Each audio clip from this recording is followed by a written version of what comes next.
नमस्कार दोस्तों। यदि आप भी देख रहे हैं कि आप बहुत कमाते हैं लेकिन उसके बाद भी विशेष रूप से आप ये देखते हैं कि आपके लिए कुछ बच नहीं रहा है, तो आपको ये उपाय अवश्य ही करना चाहिए।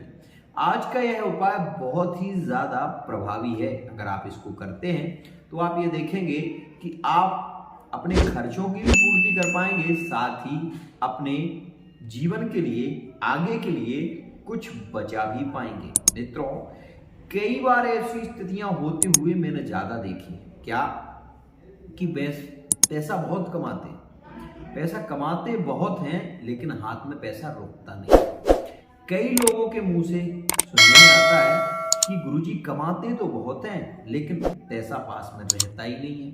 हम लोग तो ऐसी स्थिति बनी हुई है कि कमा तो 2000 रुपए भी रोज रहे हैं, 1000 रुपए भी रोज रहे हैं, लेकिन कोई सामान लेने के लिए जब जाते हैं तो हाथ में पैसा ही नहीं होता। इच्छाएं मन मार कर जी रहे हैं, ऐसी स्थिति बन रही है। मित्रों, ऐसा क्यों होता है आपको पता है? जिस व्यक्ति के घर में, विशेष ध्यान दें, जिस व्यक्ति के घर में जूठे बर्तन रात्रि में रखे रह जाते हैं उसके घर में कभी बरकत नहीं होती, पहली बात। दूसरी स्थिति मित्रों, अगर आपके घर में बरकत नहीं हो रही है, आप बहुत कमाते हैं लेकिन उसके बाद भी आप बचा नहीं पा रहे हैं, तो आगे आने वाला भविष्य आपके लिए बहुत बड़ा खतरा हो सकता है। आपको पता है, क्योंकि आज के समय में विशेष रूप से किसी बच्ची का विवाह करना हो, चाहे किसी लड़के का विवाह करना हो, उसके लिए भी आपको 10 से 20 लाख रुपए की आवश्यकता होती है। साथ ही आज के समय में छोटी सी छोटी बीमारी भी यदि आपको हो जाए तो उसमें भी 20 से 25 हजार रुपया आपका 2 से 3 दिन में खत्म हो जाता है। मित्रों, मैं आपसे कहना चाहता हूं कि ये उपाय अगर आपने कर लिया तो ये मान लीजिए कि कभी भी आपको पैसे के लिए रोना नहीं पड़ेगा। आपके पास पैसा इतना आएगा कि आप खुद कहेंगे और मेरे वीडियो में विशेष रूप से कमेंट में लिखेंगे कि गुरुजी आपने जो कहा था वो सत्य हो रहा है। मित्रों, कई बार क्या होता है, हमारे घर में विशेष रूप से हमारी कुंडली में पितृ दोष होता है, जिसके कारण हम कमाते बहुत हैं लेकिन हमारे पितृ प्रसन्न नहीं होते, जिसके कारण वो पैसा रुकता नहीं हमारे पास। दूसरी स्थिति में मित्रों, हम कमाते हैं लेकिन हमारे घर में प्रेत बाधा है, जिसके कारण कोई ना कोई रोग हो जाता है और रोगों के चलते वो पैसा खर्च हो जाता है। मित्रों, अब आपको मैं जो उपाय बता रहा हूँ वो आपको केवल मंगलवार के दिन करना है, और यदि आपने इस मंगलवार वाले उपाय को अपने जीवन में जीवन भर करिए, आपको कभी भी पैसे से तंगाई नहीं होगी। इस बात को समझिए। मित्रों, क्या करना है आपको, विशेष ध्यान दें। गुलाब के 5 फूल लेकर आइए। गुलाब के 5 फूल, विशेष रूप से चमेली का तेल, और चमेली के तेल में थोड़ा सा सिंदूर डालकर आप केवल सिंदूर उसमें लगाकर ओम महालक्ष्मी नमः इस मंत्र से आप 5 फूलों में जो अनामिका उंगली है इससे सिंदूर लगाकर अपने हाथ पर सिंदूर रखना है।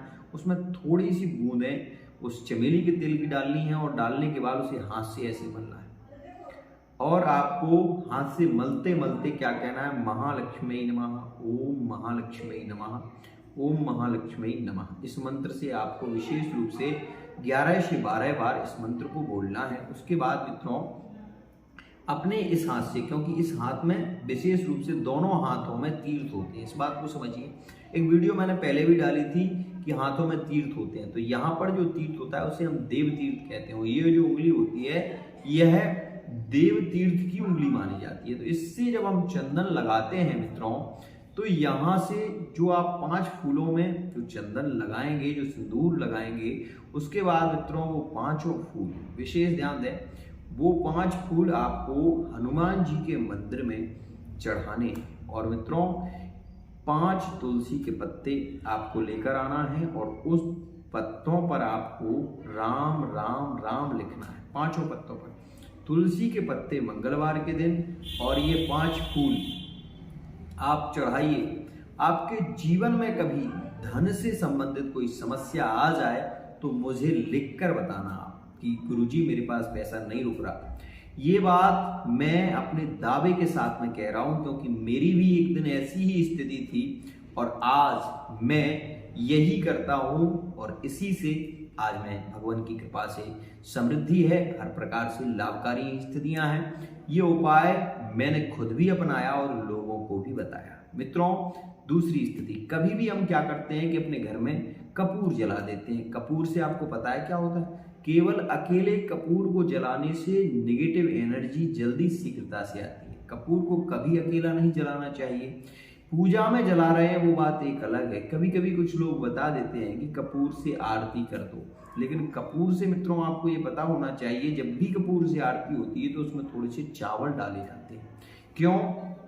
क्योंकि अक्षत को डालने से फिर क्षति नहीं होती, मतलब कोई दुर्घटना नहीं होती। विशेष ध्यान दें, कभी भी कपूर को अकेला मत जलाइए, उसमें थोड़े से चावल डाल लीजिए जिससे वो क्षति ना हो, क्योंकि अक्षत कभी न क्षत, इसलिए अक्षत डालकर कपूर को जलाना चाहिए। विशेष ध्यान दें। साथ ही मित्रों, कपूर से आरती जो भी करते हैं वो विशेष रूप से अक्षत को डालकर ही आरती करें, जिससे कि कोई बड़ी समस्या कभी ना आए, रोग जैसी स्थिति कभी ना बने। मित्रों, धन वृद्धि का यह एक सरल साधन है। साथ ही मैं आपको ये भी बता दूं कि जो लोग चाहते हैं कि उनके जीवन में कभी धन की कमी ना आए, उन्हें प्रत्येक दिन हनुमान चालीसा का पाठ अवश्य ही करना चाहिए। हनुमान चालीसा का पाठ करने से कभी भी शनि की दृष्टि प्रभावी नहीं होती। साथ ही कोई भी ग्रह ऐसा नहीं है जो हनुमान जी से ज्यादा बली हो। आपने ये देखा होगा, सीरियलों में भी देखा होगा, नाटकों में भी देखा होगा, पुस्तकों में भी पढ़ने को मिलता है कि हनुमान जी एक ऐसे देव हैं जिन पर किसी भी ग्रह का प्रभाव नहीं होता। तो मित्रों, यह वीडियो आपके लिए बहुत ही खास है और मैं आपको ये भी बता दूं कि जो लोग मंगलवार के दिन हनुमान जी को घी का चोला चढ़ाते हैं, उनके जीवन में कभी भी कोई बड़ी समस्या नहीं आती। दूसरी स्थिति, जो मेष राशि के जातक हैं, उन्हें ऐसा लगता है कि उनकी लव लाइफ में बहुत बड़ी प्रॉब्लम हो रही है या फिर पार्टनर के साथ में बनती नहीं है, वो विशेष ध्यान दें। अगर वो मंगलवार के दिन हनुमान जी का चोला चढ़वाना प्रारंभ कर दें पंडित जी के द्वारा, तो ऐसी समस्या फिर नहीं होगी। दूसरी स्थिति, व्यापार में घाटा हो जाता है, कभी कभी बहुत नुकसान हो जाता है। मित्रों, ऐसे नुकसानों से बचने के लिए प्रत्येक अमावस्या के दिन एक नींबू दुर्गा जी के मंदिर में चढ़ाने से कभी भी ऐसी स्थिति नहीं बनती, व्यापार में घाटे नहीं होते। एक और खास स्थिति मित्रों, कभी भी आप दुकान पर बैठते हैं, आप दुकान चलाते हैं या कोई आपका बहुत बड़ा व्यापार है, आप वाहन से जाते हैं, तो मित्रों उस वाहन का पूजन प्रत्येक अमावस्या में या प्रत्येक पूर्णिमा में निश्चित कर लें कि प्रत्येक अमावस्या में काली जी के मंदिर पर जाना है, वहां पर एक नारियल और नींबू विशेष रूप से चढ़ाना है। आप अगर ऐसा करना प्रारंभ कर दें तो आपको कभी भी दुर्घटनाग्रस्त स्थिति वाहन से नहीं होगी। क्यों? क्योंकि आपने ये अक्सर सुना होगा कि जो वाहन होते हैं वो माता काली की सवारी माने जाते हैं।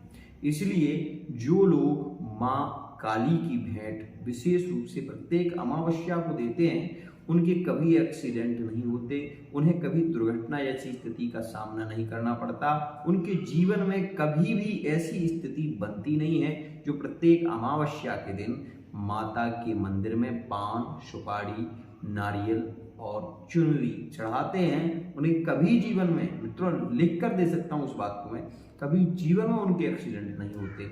और यह एक खास बात है। मित्रों, एक बात और कहना चाहूँगा, अगर आप बहुत ज़्यादा रोगी रहते हैं, बार बार कोई ना कोई आपको रोग प्रेरित कर लेता है, आप ये देख रहे हैं कि एक साल में कम से कम आप 10 से 12 बार बीमार हो चुके हैं, तो आपको कभी भी एक नियम अवश्य ही चुनना चाहिए। किसी भी समय केवल मंगलवार के दिन हनुमान जी के मंदिर में जाएं और वहां पर सामने बैठकर, आप वहां पर सामने बैठें और मित्रों सामने बैठकर 2 तुलसी के पत्ते ले जाएं और हनुमान जी के मंदिर के सामने बैठकर केवल राम राम राम राम इस मंत्र का उच्चारण करें।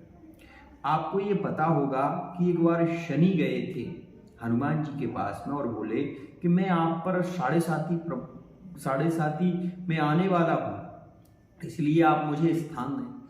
तो हनुमान जी ने कहा कि देखो शनि, आप मेरे हृदय में स्थान नहीं पा सकते, क्योंकि मेरे तो रोम रोम में राम समाये हुए हैं, आप मेरे यहाँ पर कहाँ पर स्थान लेंगे। तब शनि ने हट किया और शनि विशेष रूप से उनके मस्तिष्क पर आकर बैठ गए। तो हनुमान जी ने सोचा कि क्या किया जाए। जब यह नहीं मान रहे तो हनुमान जी ने एक पहाड़ उठाया और उसको अपने मस्तक पर रख लिया, जिसके कारण शनि दब गए और दबने के कारण शनि की कमर टूट गई मित्रों। और कमर टूटने से शनि कराहने लगे। जब शनि कराहने लगे तो मित्रों उसी समय स्थिति कुछ ऐसी हुई कि शनि रोने लगे, अश्रुपात करने लगे, जिसके कारण हनुमान जी को दया आ गई और उन्होंने शनि को छोड़ दिया। तब शनि ने कहा कि हे प्रभु, मुझे छोड़ दीजिए, मैं आप जो कहेंगे मैं वो करूँगा। तब उन्होंने कहा कि देखो शनि, कभी भी मेरे भक्तों के ऊपर आपकी दृष्टि ना हो, और यदि हो तो वो मेरे सामने यदि आए तो आप उनके ऊपर प्रभाव न रखें। इस प्रकार की स्थिति के लिए हनुमान जी से बाधित हैं शनि, इसलिए शनि कभी भी गलत प्रभाव हनुमान जी के भक्तों को नहीं देते, क्योंकि वो बहुत डरते हैं। जब उन्होंने निवेदन किया कि हे प्रभु, मेरी कमर टूट गई, अब मैं क्या करूं, मैं पूरा झुल गया हूं और इस प्रकार से खून निकल रहा है, तब हनुमान जी ने कहा कि देखो शनि, यदि तुम चाहते हो पुष्ट होना तो आज से मेरा ये वरदान है, तुम्हें जो भी लोग तेल और तिल चढ़ाएंगे उनके ऊपर कभी भी तुम्हारी दशा प्रभावी नहीं होगी।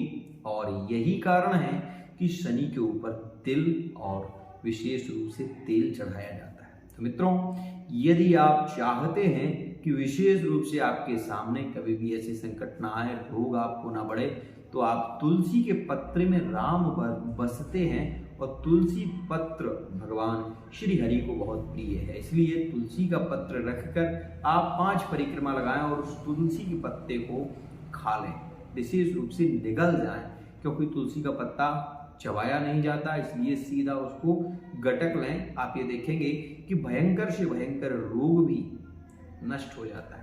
यह उपाय केवल आपको 5 मंगलवार करना होगा। आज के लिए इतना ही। आशा करता हूँ ये वीडियो आपको बहुत पसंद आई होगी। वीडियो पसंद आई है, चैनल को सब्सक्राइब अवश्य कर लें, साथ ही बेल आइकन को प्रेस कर लें। जय श्री राधे।